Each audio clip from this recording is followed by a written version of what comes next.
쓰레기를 식물로 바꾸는 능력. 쓰레기를 이거 편집으로.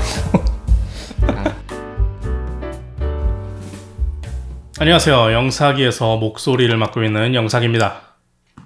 네, 안녕하세요. 영사기의 손가락. 네. 영사기의 손가락 타작입니다. 네. 인사 이렇게 했어? 이렇게 했어? 안녕하세요. 네, 오늘은 새로운 컨텐츠죠. 네. 집에서 떠드는 영화 잡담. 그렇습니다. 항상 목소리만 듣다가 네. 갑자기 얼굴이 튀어나와서 좀 당황하실 수도 있는데, 저희가 팟캐스트로 약간 연습을 했고 그걸 좀 영상으로 바꾼 느낌이죠. 네. 그래서 팟캐스트는 저희가 보통 한 1시간 정도를 만드는데, 이건 그거보단 짧게 만들려고 하고 있습니다. 좀 더 알차게. 예. 네, 그래서 오늘의 주제는 뭐죠? 네, 오늘의 주제는 환경입니다. 네, 환경인 날이 갈수록 굉장히 실생활에도 그렇고 전국적으로도 그렇고 전 세계적으로도 그렇고 굉장히 중요한 키워드가 되고 있는데, 네. 환경을 위해서 뭘 특별히 하는 게 있나요? 저는 항상 애용하는 이 텀블러랑 손수건. 네. 이 두 가지를 한 5년째 아주 열심히 하고 있죠. 저는 이 장바구니를 그거 내 거잖아요. 이거는 타자기 건데, 저도 장바구니를 씁니다. 유니클로에서 준 그런 장바구니 같은 사은품으로 거나. 줬죠. 네. 그런 내 건데 원래. 아무튼 그 장바구니를 저는 굉장히 애용을 합니다. 이렇게 생긴 건데 제 건 아니에요. 그리고 저는 주로 카페에서 커피를 사면 빨대는 안 씁니다. 빨대를 아예 못 쓴다고 해야 되나? 아예 안 주는 카페도 있는데, 네. 저는 아예 받질 않습니다. 그런 정도? 실생활에서 하는 건 그런 게 있어요. 왜 점점 뭘 준비하죠? 아니, 오늘은 빨대를 쓰려고. 네. 이게 네. 오늘 제가 준비한 이게 소품이 있는데 빨대를 좀 써야 되는 거라. 이게 좀 그렇죠. 이 정도는 용서해 주시기. 짧게. 오.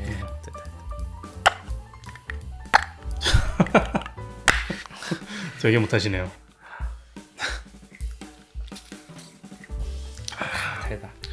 그래서 네. 오늘 주제가 환경이니까 환경에 관련된 영화를 준비하신 거죠? 그렇죠. 일단은 어떤 영화를 특정해서 말하기 이전에 약간 한번 훑어보려고요. 준비를 해왔습니다. 근데 이게 정말 어렵더라고요. 검색을 정말 열심히 해봤는데 뭔가 딱 떨어지게 알려주는 정보는 하나도 없고, 제가 알아서 취합해야 되는 상황이었기 때문에 정확한 공식 정보가 아니라는 점 미리 양해를 좀 부탁드리고.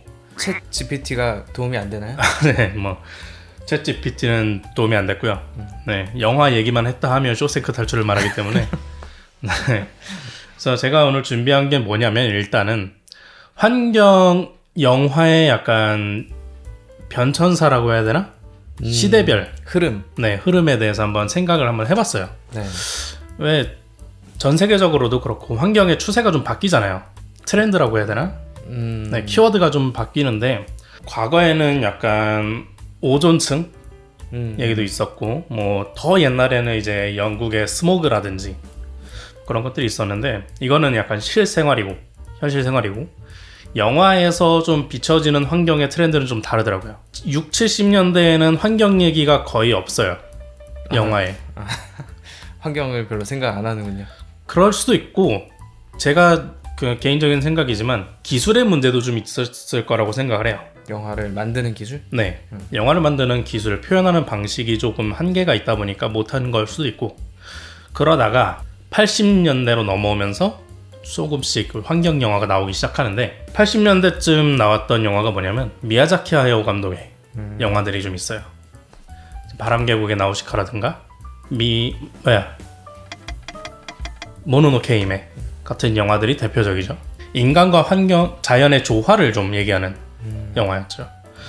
그렇게 먼저 좀 영화계에서는 80년대부터 나오기 시작해서 90년대로 넘어가면 약간 동물 보호 얘기가 좀 나와요.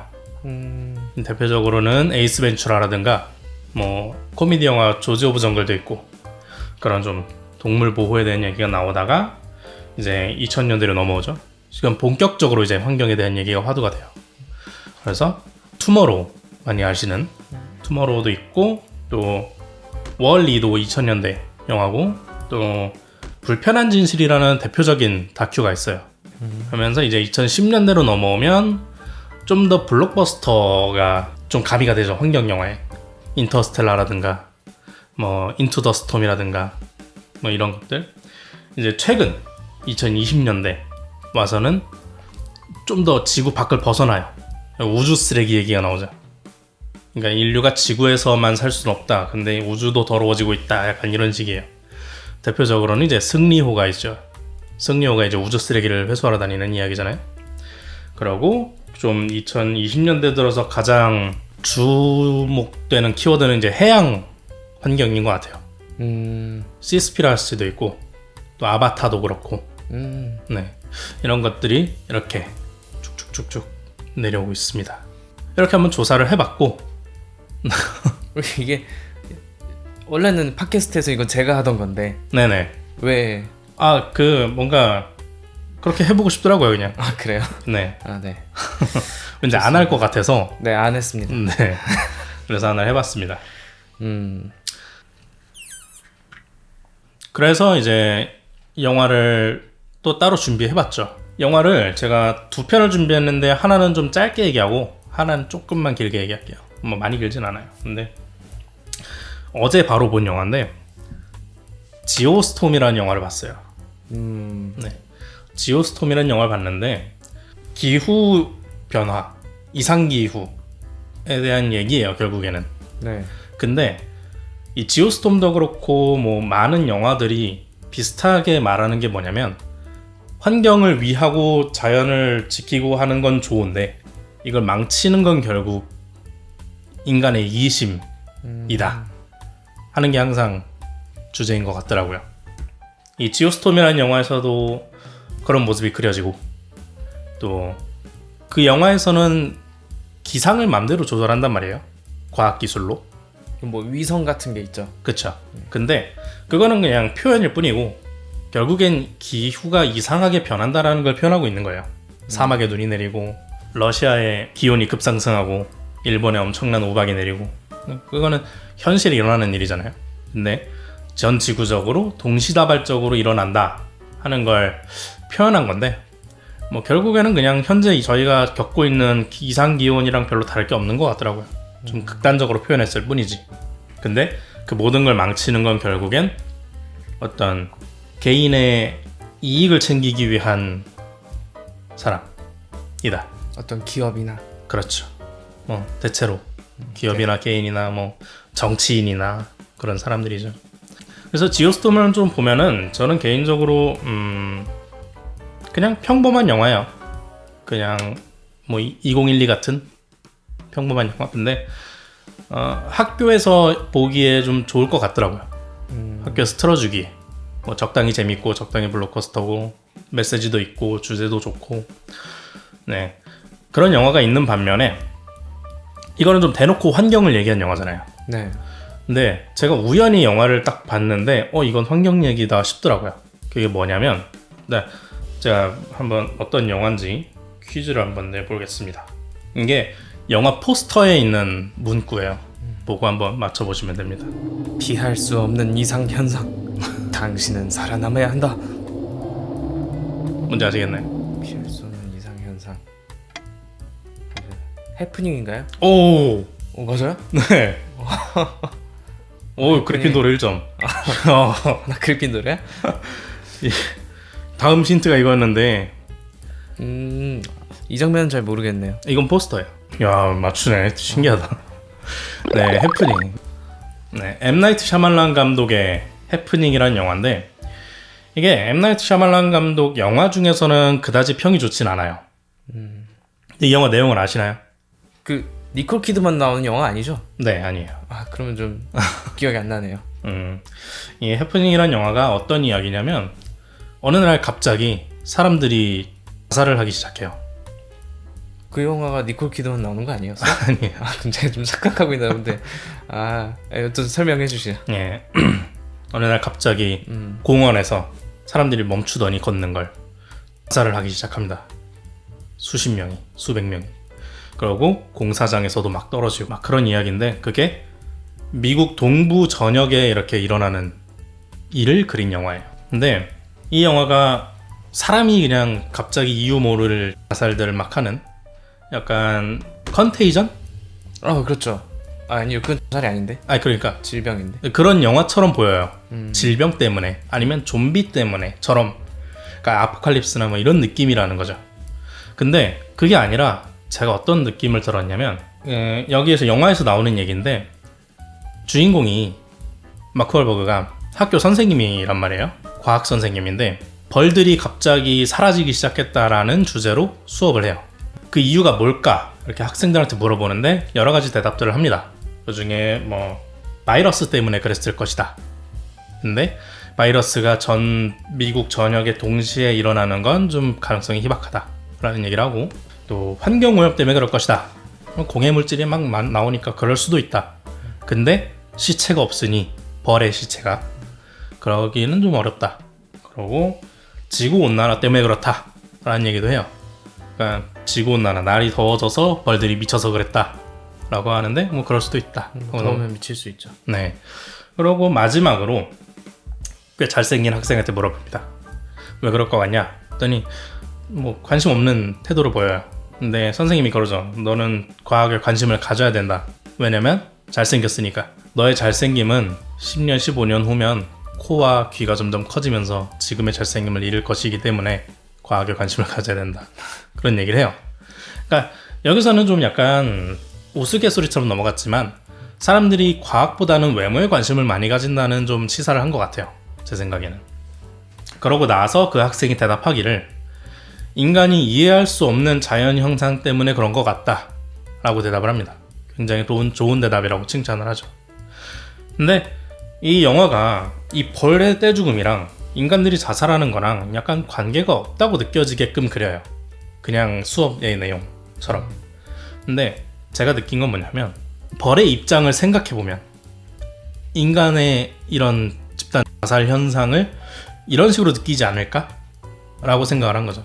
그러니까 자연의 입장에서 생각을 해보는 거죠. 그래서 좀 더 인간 중심의 시선이 아니라 그렇죠. 이제 자연 전체로 보자면 벌의 떼죽음이나 인간의 떼죽음이나 비슷해 보인다 이런 거잖아요. 그렇죠. 그러니까 벌의 입장에서는 자기들이 왜 죽는지 몰라요. 그것처럼 영화 속에서 자기들이 왜 죽는지 모른단 말이에요. 영화가 진행되면서 뭐 식물 때문에 그럴 것이다. 사람들이 모여 있어서 그럴 것이다. 또 여러 가지 이유들을 막 얘기를 해요. 뉴스에서도 그렇고 전문가들이 나와서도 그렇고 주인공도 그렇고. 근데 영화가 끝날 때까지 왜 그런지 안 나와요. 그게 저는 결국엔 자연의 그런 이해할 수 없는 현상을 말하는 게 아닌가라는 생각이 들더라고요.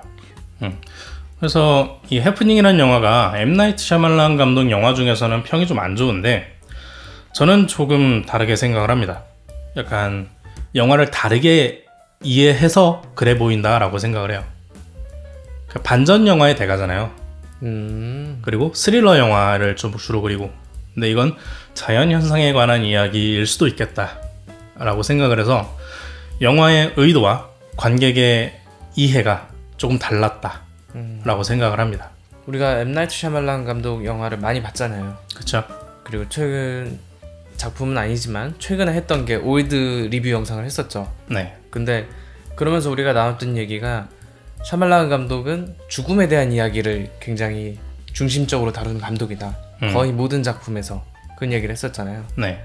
이 영화를 저도 봤는데 볼 때는 그 생각을 못 했는데 이건 아주 대놓고 죽음을 얘기하는 거잖아요. 그렇죠. 그런데 뭐 일단 여기서 뽑아내는 공포의 중점은 인간이 왜 죽는지 모르는 거에 대한 그 공포잖아요. 네. 내가 왜 죽는지 모르는데 죽음이 다가오는 그 공포. 근데 그 공포를 통해서 환경을 말하고 있다는 그런 생각이 드니까 네. 좀 색다르게 보이네요. 그렇죠. 좀 색다르다고 생각을 했어요, 저는. 그러면서 약간 좀 환경 얘기는 아닌데 엠 나이트 샤말란 얘기를 조금만 하면 식스센스는 왜 그랬을까라고 생각을 한번 해봤어요. 식스센스의 공포는 뭘까? 그거는 귀신을 보는 꼬마의 이야기가 무섭진 않아요, 사실. 그렇죠. 근데 저는 브루스 윌리스의 입장이 무서웠지 않았을까라는 생각이 들더라고요. 내가 죽었는데 죽은지 몰라. 그게 브루스 윌리스만 그런 게 아니라 거기 나온 유령들이 다 그런 거 아니에요. 그렇죠. 근데 지금 내가 만약에 죽었다면 약간 트루먼 쇼의 좀 호러 버전? 무섭지 않나요? 저는 그 생각이 갑자기 들면서 조금 와, 이 사람은 생각하는 것 자체가 좀 다르구나 하는 생각이 좀 들었습니다. 최근에 이제 영화가 또 나오죠. 나왔어요. 아, 나왔어요? 네, 흥행하지 못했습니다. 평점도 좋지 않고. 국내 개봉명은 똑똑똑이고 네, 해외 개봉명은 기억이 안 나네요. 아, 그렇죠. 달력에 써 있었는데 그때 저희가 아팠나요? 그쵸. 그렇네요. 이렇게 저는 준비를 해왔습니다. 그래요. 그러면 일단 제가 준비해온 건 네. 그 전에 일단 우유를 한 번 더. 네. 네. 이게 좀 저는 왜 뭔지 잘 모르겠네요. 환경 얘기하는데. 일단 뭐 여기 플라스틱도 많고 네. 또 이 우유에 대한 그런 얘기도 많이 있잖아요. 우유? 소. 소? 소가 환경 오염 많이 시키는 아. 동물이라서 네. 메탄가스를 방출한다고 해서 소 방구. 네. 뭐 그런 것도 있고 네. 사실은 그게 아니라 이 그 영국 남자라는 채널에서 네. 이제 한국 음식을 외국 친구들한테 먹이잖아요. 그쵸? 근데 이 바나나맛 우유를 친구한테 먹였더니 모유 맛이 난다고 한 적이 있어요. 네. 네. 상상도 못하는 그쵸? 맛인데. 기억이 안 나는데 너무 어릴 때라 이제 모유 맛이 난다고 해서 가져와 봤습니다. 이게 왜 그러냐면 제가 오늘 가져온 영화는 매드맥스이기 때문이죠. 그게 모유랑 무슨 상관이죠? 매드맥스에 마더스 밀크가 나오거든요. 아.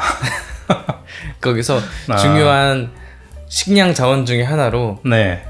이제 인간의 모유를 소가 없어서 인간의 모유를 활용한 그거를 마더스 밀크라고 해가지고 이렇게 큰 식수 탱크 같은 거에 해가지고 팔아요. 물물 교환 용도로 하죠. 네. 그래서 오늘 가져와 봤고요. 그 매드맥스 지금 말하는 매드맥스가 4편. 가장 최근 매드맥스죠? 네, 매드맥스 4편 분노의 도로. 네네. 이게 왜 매드맥스가 왜 환경 영화인가 좀 애매할 수도 있는데 뭐 1차원적으로 생각하면 사막화를 얘기한 영화라고 생각할 수 있죠. 그렇죠. 네. 일단은 거기서 굉장히 환경이 척박하게 나오고 네. 그렇게 나오잖아요. 근데 제가 생각한 그 중점은 네. 기술이라고 생각했어요. 테크닉? 네. 테크닉? 테크닉이 아니라 맞나? 테크닉. 사이언스. 사이언스는 과학기술. 과학기술. 네. 사이언스 테크. 예. 그러니까 우리가 네. 많이들 생각하는 게 과학이 모든 걸 해결해 줄 것이다.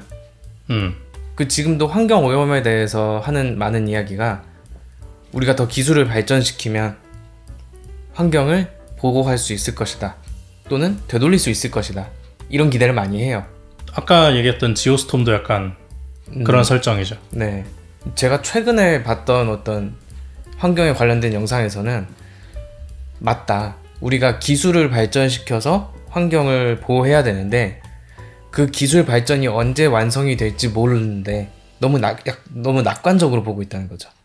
그래서 우리가 뭐 이렇게 빨대 안 쓰고 텀블러 쓰고 뭐 이러면은 그게 뭐가 크게 도움이 되겠느냐 이런 비관적인 시선이 많은데 뭐라도 해서 기술 발전이 올 때까지 버텨야 된다는 거예요. 우리가 뭘 아끼고 덜 쓰고 하는 게 환경을 되돌릴 수는 없어요. 네. 이미 계속해서 파괴가 가속화되고 있고 중요한 거는 그걸 해결할 때까지 시간을 벌어야 된다는 거죠. 매드맥스에서는 어떤 모습이 나오냐면 아직 기술이 조금씩은 남아 있어요. 1편이나 2편, 3편 같은 걸 봐도 사람들이 그 엔진도 가지고 있고 뭐 어떤 의학 기술도 조금씩 남아 있고 뭐 드론을 만드는 모습도 나와요. 아, 그런가요? 옛날 영화들에서. 근데 그 모든 게 다 어디에 쓰이냐면 남의 자원을 약탈하는 데 쓰여요. 환경이 이미 완전히 파괴되고 나서는 사람들이 그 기술로 뭘 복원하고 지키고 하는데 쓰지 않는다는 거죠. 서로 남아있는 걸 빼앗는데 서로를 죽이는 데 쓴다는 거예요. 그래서 이제 가장 최근에 네. 4편을 보면 무기 공장이 있고, 그러니까 총알 만드는 그 공장이 있어요. 네, 그렇죠. 그쪽이 있고, 또 이제 메인 이야기가 펼쳐지는 그 임모탄 조의 그 절벽 같은 그 공간은 물을 가지고 있죠. 네. 물과 약간의 숲을 가지고 있고, 또 한쪽은 그 남아있는 석유나 석탄 이런 걸 이용해서 기름을 만드는 공장이 있어요. 네. 이 4편의 배경이 되는 이 동네는 이 세 개의 세력이 하나의 어떤 카르텔을 이루고 있거든요. 무기, 석유, 물.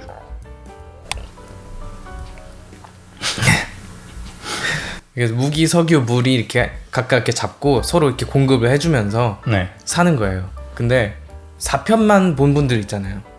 뭐 제가 그래요. 그쵸? 그런 분들 많을 거예요. 왜냐면 되게 오래 지나서 만들어진 거라. 음. 그래서 이게 무슨 상황인가, 이 시대가 어떤 배경인가, 이걸 좀 헷갈려 하실 수 있는데 1편은 사실 그렇게까지 막장은 아니었어요. 1편의 배경은 뭐냐면 오일 쇼크와 대공황이 온 상태예요. 약간 무정부 상태가 된 거예요. 그러니까 배경이 그 사막 지역일 뿐이지 네. 사실상은 어떤 재난에 의한 무정부 상태, 거기서 이제 약탈이 벌어지고 하는 그런 상태예요. 세계가 완전히 멸망한 상황은 아니에요. 전쟁도 좀 있고 한데. 네. 그래서 1편은 좀 저예산 영화다 보니까 규모도 작죠. 그래서 이어서 만든 2편은 1편에서 끝나고 핵전쟁이 일어난 후예요. 그래서 2편부터 정말 본격적인 그 포스트 아포칼립스가 오는 거죠. 핵전쟁 이후에 세계가 거의 완전히 망가진 상태에서 그 주인공 맥스를 중심으로 펼쳐지는 이야기죠.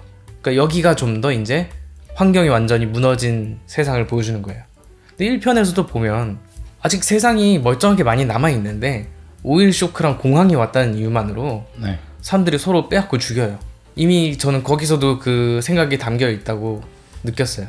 사람들의 그 정신, 체제, 이 국가 기반 이런 게 무너지면 아무리 기술이 있어도 환경을 지킬 수가 없다. 인간은 그 앞에서 그냥 탐욕의 눈이 먼 하나의 개체가 될 뿐이지. 좀 그런 생각을 했고 3편이 좀 아쉬워요. 3편은 이제 2편이 굉장히 성공했어요. 2편이 이제 4편 나오기 전까지는 가장 각광받는 시리즈였거든요. 네. 근데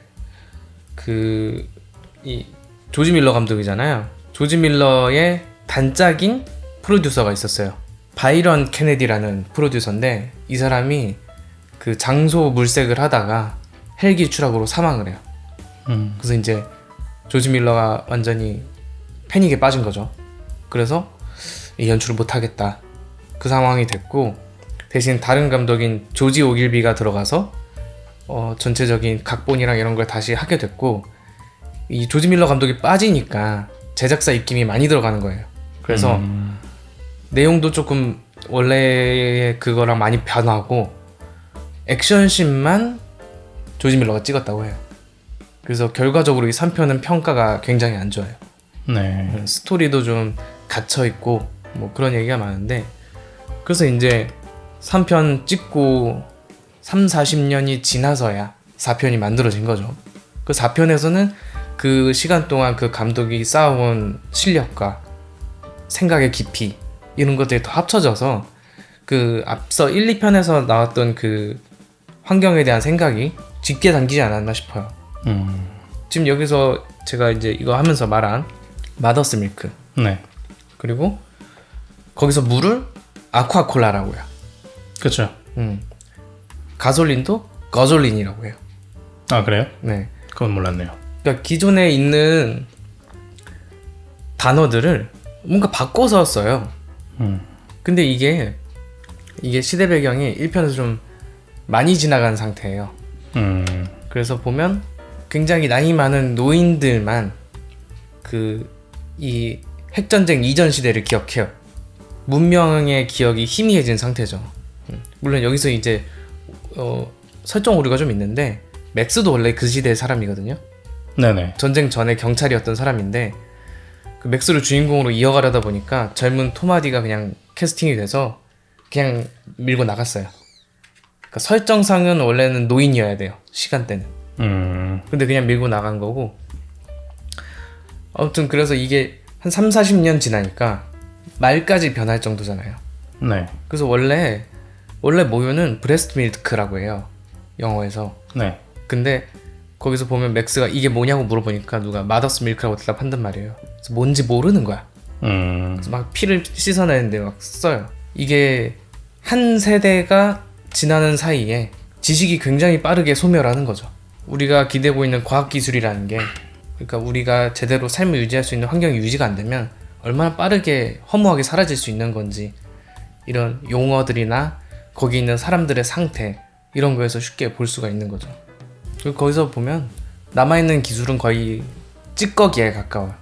유사과학 같은 말들도 좀 하고. 그래서 그 이모탄 조가 이끄는 그 워보이들도 종교 형태를 많이 띠잖아요. 팔기통 엔진을 숭배하고 네. 발할라를 믿고, 그런 것들이 문명이 무너지는 걸 보여주고 있어서 굉장히 흥미롭게 느꼈고요. 그러면서도 결국엔 이 영화가 치닫는 그 엔딩은 체제 전복이잖아요. 그쵸. 그 체제 전복의 의미는 자원 독점을 끝내고, 그러니까 인간이 터닝 포인트를 새롭게 가지는 그 순간, 그거라고 생각을 해요. 그 설정을 보면, 영화를 보면 모르는데 그 이모탄조가 가지고 있는 지하수의 양이 어마어마한 양이에요. 정말 그냥 그렇게 막 조금씩 풀어가지고 막 그런 짓을 할 만큼의 적은 양이 아니라 그 일대를 전부 다 녹지화시킬 수 있는 어마어마한 양인데 그걸 자기가 독점하고 있는 거예요. 막아놓고. 그래서 이제 그 부발리니족이 나오잖아요. 할머니들. 네. 그게 이제 모계 사회의 숲에 살던 부족인데, 활쏘는 그 아마존 부족 그 설정 있잖아요. 네. 그런 거랑 비슷한 거예요. 남자애가 태어나면 외곽에 내보냅니다. 그러면 아이를 낳아야 되면 데려다가 아이만 낳아요. 그 다시 내쫓고. 그렇게 해서 여성 위주의 그거를 유지하는 그런 부족인데, 그 주인공들이 막 그 녹지를 찾아서, 그린랜드라고 하나요? 뭐라고 하죠? 거기 찾아서 막 가잖아요. 네. 탈출을 해서 가다가 늪지대가 나와요. 그쵸. 까마귀들을 잡아먹고 사는, 까마귀처럼 분장하고 있는 새 다리 같은 키다리 그런 걸 타고 다니는. 네. 상당히 기괴한. 예. 이제 그물로 까마귀를 이렇게 낚아가지고 잡아먹는 그런 사람들인데, 그 사람들이 그 부발리니족이 내쫓았던 남자들. 그 남자들과 여기에 남은 일부 부발리니족들이라고 보면 돼요. 그런 설정이에요.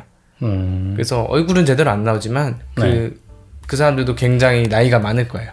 그래서 부발리니가 가지고 있는 그 중요한 역할은, 뭐 이런 설정은 재미가 있는 거고, 네. 씨앗을 가지고 있잖아요. 그쵸.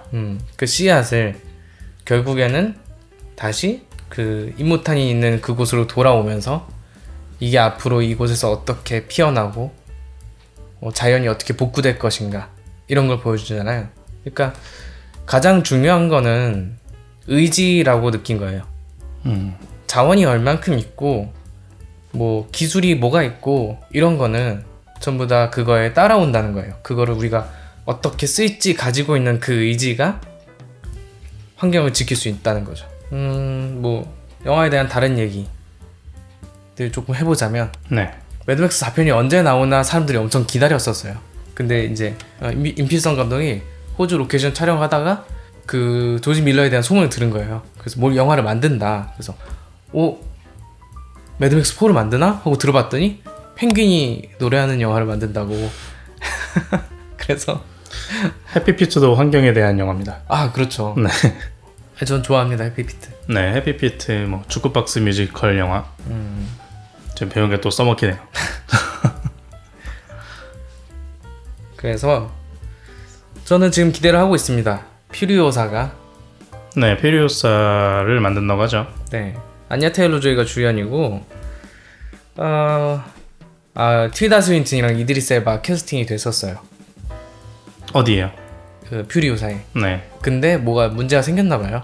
그래서 하차하고 그 두 사람이 3,000년의 기다림을 찍었죠. 약간 돌려막기 하는 건지. 그래서 그러네. 3,000년대 기다림도 조지 밀러 감독이구나. 그렇죠. 음. 그래서 뭐 이게 언제 나오는지 얘기가 정확히 없네요. 크리스 햄스워스도 나온대요. 기다리고 있습니다. 네. 그치? 뭐 질문을 좀 해보고 싶은데, 영석이는 그런 디스토피아 세상이 되면 네. 문명에서 어떤 게 가장 그리울 것 같나요? 문명에서 저는 예전부터 생각을 했는데 뭐 어디 영화에서도 나왔던 것 같아요. 커피가 생각이 가장 많이 나지 않을까. 생각보다 자연에서 얻기 어려운, 그러니까 물론 커피는 자연에서 얻을 수 있지만 그걸 볶고 갈고 만약에 에스프레소를 원하면 또 압축을 해서 뽑아야 되는데 그게 쉽지 않잖아요. 커피는 그 기온이 높은 데서 재배가 가능해요. 네. 그래서 왜였죠? 갑자기 전문가처럼 대답하길래. 제가 지금 커피 영화 대본을 하고 있어서 그런데 더운 지방에서 재배가 가능하기 때문에 네. 우리나라에서는 못 먹습니다. 그러니까 대부분의 커피는 그 열대 지방에서 생산을 하고 북반구에서 소비를 하는 좀 네. 이동이 큰 차예요. 음료예요. 네. 그래서 지금 커피를 즐기고 있는 대부분의 잘 사는 나라 사람들은 그런 세상에 오면 커피를 못 마십니다. 그렇군요. 커피가 제일 생각날 것 같습니다. 지금 얘기를 들으니까 더 그럴 것 같네요. 혹시 생각한 게 있나요? 저요? 네. 저는 이것보다 적절한 걸 떠오르지를 못했어요. 이게 최고일까 싶긴 한데 화장지, 부드러운 화장지, 네. 고급 펄프를 쓴 하얗고 부드러운 화장지. 음. 이게 매일마다 쓰는 건데 네. 화장실 갈 때마다 얼마나 그리울까 그 생각이 좀 들더라고. 한동안은 쓰겠죠. 뭐 공장 같은 데 털어가지고. 근데 과연 얼마나 가겠어요. 매일마다 쓰는데. 그래요. 자, 왠지 암울해지는 질문이었습니다. 뭐 이렇게 상상만 해도 지금 같은 문명을 실컷 즐길 수 없어지게 된다면 굉장히 암울할 거라는 건 누구나 알고 있잖아요. 네. 그래서 환경에 대한 영화나 다큐멘터리는 결국에는 저는 그렇다고 생각을 해요. 항상 비슷하지만 경각심을 불러일으키는 매체라고 해야 되나? 그렇게 생각을 합니다. 근데 이게 쉽지가 않다고 생각해요. 항상 수많은 사람들이 거기에서 영향을 받고 뭔가 일상생활에서 행동이 바뀌는 그런 거는 그게 쉬웠다면 뭐 당연히 지금 벌써 그렇게 됐겠죠. 뭐 개인이 할 수 있는 건 어느 정도 한계가 있으니까 할 수 있는 선에서만 하는 게 어떤가. 전 쇼핑백이라든가 조금씩이라도 텀블러라든가. 이렇게 하면 좋다고 생각해요. 그리고 개인적인 만족감도 좋고요. 물론 제 생각에는 개인도 개인인데 기업들이 좀 많이 힘을 써야 되지 않을까 생각을 합니다. 그게 그렇잖아요. 기업은 이윤 추구를 하니까 네. 그런 윤리적인 선택을 하기 쉽지 않아요. 그러니까 소비자가 윤리적인 선택을 하면 기업은 따라오게 된다고 하잖아요. 그것도 말은 되네요. 네. 너무 극성 떤다 이런 느낌이 들 수도 있지만 그렇게 막 고기 안 먹어야 돼, 안 먹을 거야 막 하면서 막 난 무조건 걸어 다닐 거야 막 이런 것보다는 네. 뭐 그냥 소고기 좀 덜 먹고 가끔 텀블러 좀 들고 다니고. 핸드폰 좀 덜 바꾸고. 그렇죠. 저는 지금 이제 3년쯤 써가는데요. 저기 있구나. 3년쯤 써가는데 웬만하면 안 바꾸고 싶어요. 그렇게 욕심도 안 나고. 요즘에는 핸드폰이 튼튼하고 업데이트도 잘해주고 해서 예전보다는 좀 더 오래 쓸 수 있어진 것 같아요. 근데 지금 이거를 3년 정도 쓰면서 느낀 건 이제 최근에 배터리 수명이 좀 줄어들기 시작했어요. 제가. 제 것도. 네. 그거 말고는 불편함이 전혀 없어요. 이렇게 촬영하는데도 괜찮고. 그럼 이제 마무리 해볼까요? 네. 오늘 얘기했던 영화 지오스톱 해프닝은 넷플릭스에서 볼 수 있고요. 매드맥스 분노의 도로는 왓챠랑 쿠팡플레이에서 볼 수 있습니다. 마무리를 어떻게 해야 될까? 전 이거 오늘 첫 촬영이라 뭐가 어떻게 되는지 모르겠어요, 사실. 뒷부분이니까 뭐 말씀드리자면 팟캐스트를 그만하는 건 아니고 한 번씩 대체하려고 시작하는 연습하는 겁니다. 연습. 네. 이게 잘 되면 아마도 라이브로. 그렇죠. 뭐 네. 그럼 이제 마무리를 해보도록 하겠습니다. 오늘은 이제 환경에 대한 얘기를 좀 해봤고요. 다음에는 어떤 주제가 될지 또 다음에 이게 만들어질지도 모르겠지만 일단은 오늘은 여기서 인사를 드리겠습니다. 감사합니다.